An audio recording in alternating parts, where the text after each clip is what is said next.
Hola alumnos, hoy vamos a estudiar la unidad número 2 llamada Razones y Proporciones. Es la segunda unidad correspondiente al primer año de enseñanza media para el sector de matemáticas del programa EAR Chile. Primero tenemos que manejar unos conceptos previos, principalmente estos dos que son los más importantes.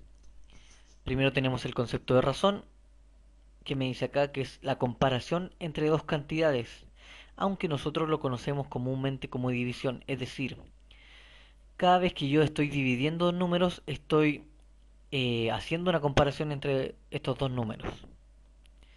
Luego tenemos la proporción, que acá me dice que es la igualdad de dos razones de una misma clase y que tienen el mismo valor, es decir, la igualdad entre dos divisiones o dos fracciones. Recuerden que una división yo también la puedo escribir como una fracción, por ende, una fracción también sería otra forma de escribir una razón. Luego tenemos las características más importantes de una razón. Recuerden que una razón es también conocida como una división, por lo cual, así como en la división sus números componentes se llamaban más bien divisor, dividendo y resultado, ahora la razón toma los siguientes nombres. Es importante destacar esto. El divisor ahora va a pasar a llamarse consecuente, mientras que el dividendo pasa a llamarse antecedente y el resultado se va a llamar razón. Ahora, cuando nosotros hablemos de razones, ya no vamos a leer la operación como 8 dividido 4, sino que vamos a leer de la forma 8 es a 4. Y el igual se lee como. Entonces, nosotros vamos a decir 8 es a 4 como 2 es a 5, por decir un ejemplo. Luego nos vamos a lo que es las proporciones. Como les dije anteriormente, el concepto de proporción se refería a la comparación o a la igualdad más bien entre dos razones. Dentro de las proporciones nosotros tenemos tres tipos que son los más fundamentales y lo que estudiamos en este nivel. Tenemos la proporción directa, la proporción inversa y también la proporción compuesta. Que la proporción compuesta en el fondo es la aplicación de ambas juntas en un mismo problema.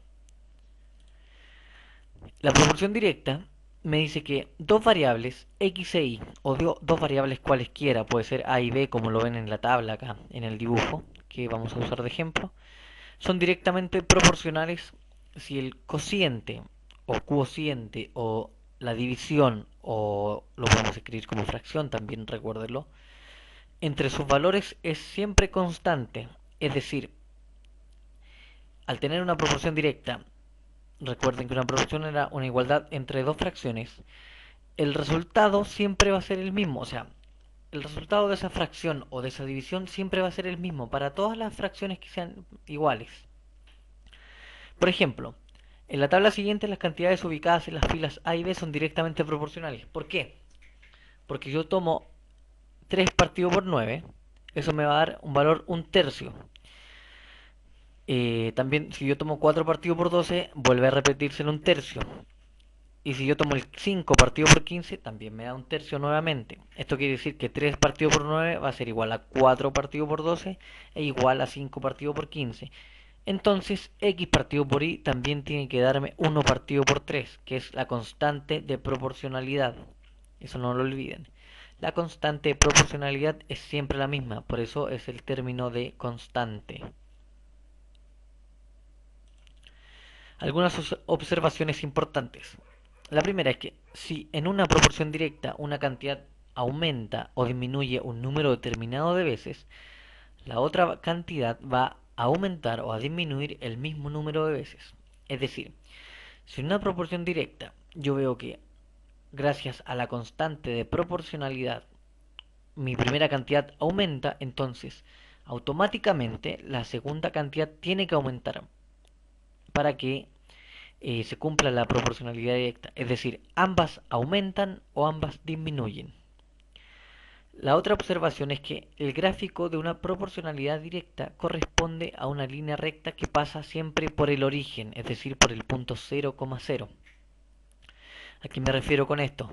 Aquí ustedes pueden ver que una línea recta es una línea ascendente, que va desde los términos más pequeños hasta los más grandes. Es decir, si nosotros recordamos el plano cartesiano, para un x, por ejemplo, en una línea recta, un x de valor 1 le va a corresponder, supongamos, un y de valor 1.